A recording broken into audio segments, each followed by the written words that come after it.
오늘 우리가 함께 읽을 말씀 신명기 15장, 시편 102편, 이사야 42장, 요한계시록 12장 말씀입니다. 함께 나눌 주제는 연약한 자입니다. 연약한 자, 곧 연약하기에 하나님을 의지하며 하나님을 바라보는 자입니다.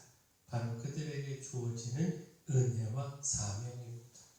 자, 먼저 연약한 자의 기도에 하나님은 응답하십니다. 고통 중에 하나님만 바라보며 구하는 기도를 외면하지 않으십니다.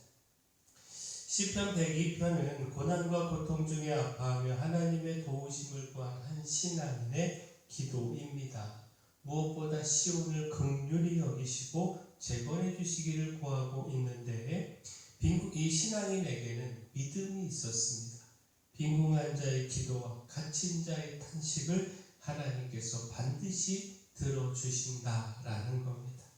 시편 102편 17절을 보면 여호와께서 빈궁한 자의 기도를 돌아보시며 그들의 기도를 멸시하지 아니하셨나이다.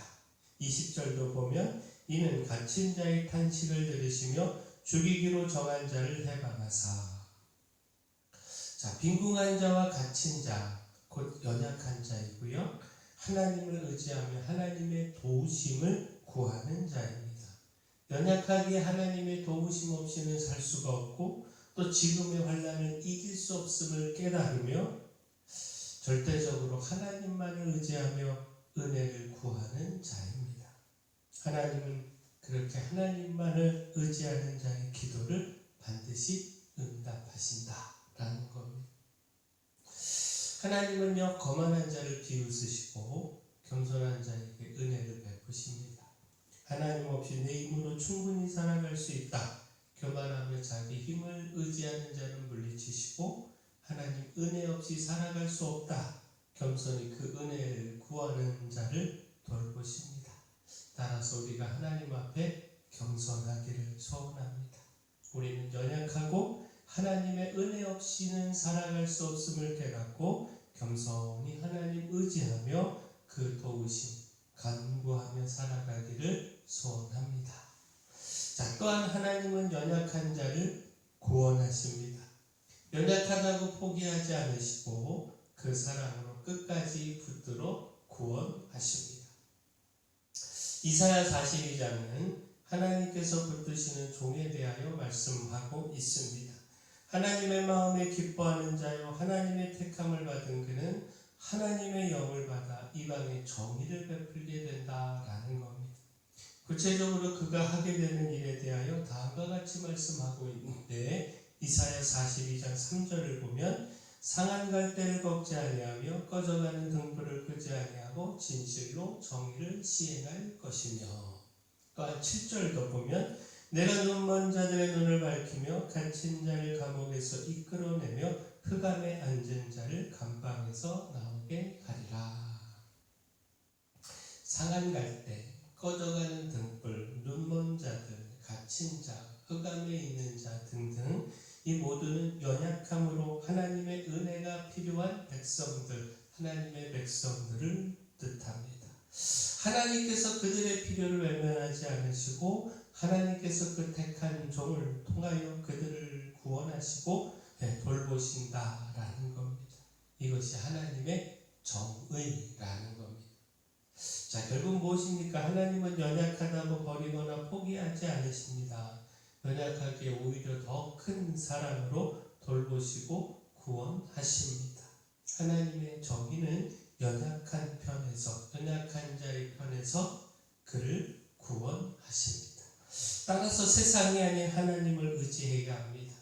연약한 자를 향한 어떤 배려와 사랑도 없는 세상이 아니라 연약한 자, 곧 우리를 도우시고 구원하시는 하나님을 의지하며 소망을 두어야 합니다. 또한 하나님은 연약한 자를 돌보십니다. 환난과 위험 중에서 보호하시고 지키십니다. 요한계시록 12장은 여자와 용에 대한 말씀입니다. 용은 하나님을 대적하는 사탄을 가리키고 여자는 교회를 상징합니다. 사탄은 계속해서 교회를 핍박하고 삼키고자 하지만 하나님의 돌보심을 통하여 그 위기를 벗어남을 말씀하고 있습니다.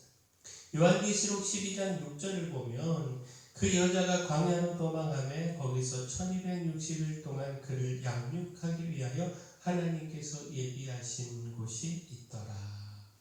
자, 여자가 용의 핍박을 피해 도망하는 광야에 하나님께서 예비하신 피난처가 있었다. 그곳에서 하나님께서 그 교회를 지키시고 돌보셨다라는 겁니다.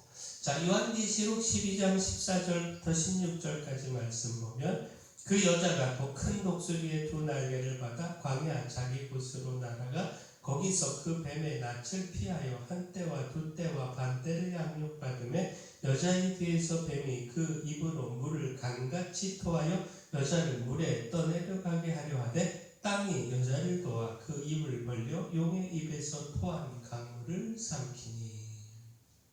사탄이 계속해서 교회를 핍박하여 교회에 위기가 있었지만 그때마다 하나님의 돌보심에 기막힌 은혜가 있었다라는 겁니다. 자, 결국 무엇입니까? 세상에서 우리 교회와 믿음의 사람들이 연약함 가운데 핍박을 받고 고난 가운데 처할 수 있지만 하나님께서 지키시고 돌보시는 은혜도 있다라는 겁니다. 따라서 그 돌보심의 은혜를 기억하며 그 믿음 포기하지 말아야 하고요. 끝까지 주님 향한 믿음 붙잡아야 한다라는 겁니다. 마지막 연약한 자를 돕는 사명의 삶을 우리가 살아야 합니다. 끝까지 하나님을 향한 믿음 붙들고 그 믿음 안에서 우리에게 주어진 사명, 연약한 자를 돕는 사명, 이 사명의 삶을 살아가야 합니다. 자, 신명기 15장은 런전년에 대한 말씀과 히브리 종의 해방에 대한 말씀입니다. 매 7년 끝에 빚을 면제하고 그 형제나 이웃에게 독촉하지 말라는 겁니다. 동족 히브리 종들은 7째 해에 놓아 자유롭게 하라는 겁니다. 그때 하나님께서 기업으로 주신 땅에서 반드시 복을 주신다라는 겁니다.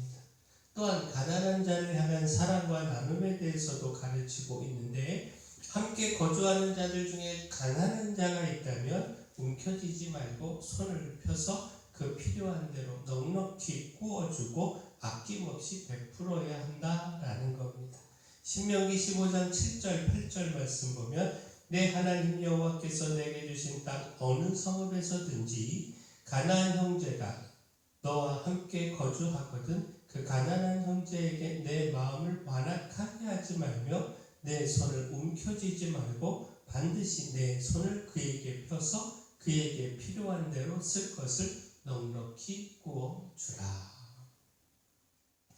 자, 무엇보다 주목할 말씀이요 가난한 자를 돕는 일이 사명이라고 하는 사실인데 신명기 15장 10절 11절 말씀 보면요 너는 반드시 그에게 줄 것이요 줄 때에는 아끼는 마음을 품지 말 것이니라. 이로 말미암아 내 하나님 여호와께서 내가 하는 모든 일이 내 손이 닿는 모든 일에 내게 복을 주시리라. 땅에는 언제든지 가난한 자가 그치지 아니하겠으므로 내가 내게 명령하여 이르노니 너는 반드시 내 땅 안에 내 형제 중 곤란한 자와 궁핍한 자에게 내 손을 펼치니라. 자, 여기서 반드시 해야 한다라고 하는 명령은 궁핍한 자를 돕는 일이 사명이라는 사실을 깨닫게 합니다. 땅에는 언제든지 가난한 자가 그치지 않는다. 자, 이 말씀은요 우리가 돕고 나누어야 이 사명의 삶이 중단될 수 없다는 사실을 깨닫게 합니다.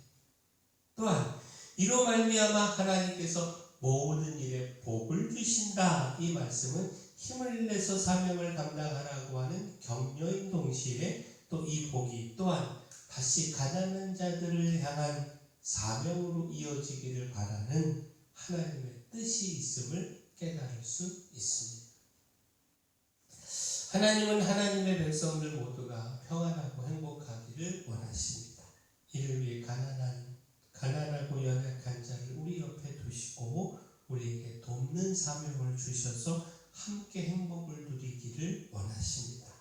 연약한 자를 도움으로 얻게 되는 행복, 또 이웃의 도움을 받음으로 얻게 되는 행복, 그리고 그 배후에 하나님의 복주심과 도우심의 은혜가 있음을 깨달아 얻게 되는 행복을 받아 누리기를 원하십니다. 하나님은 겸손히 하나님을 의지하는 연약한 자, 그의 기도를 들으시고 구원하십니다.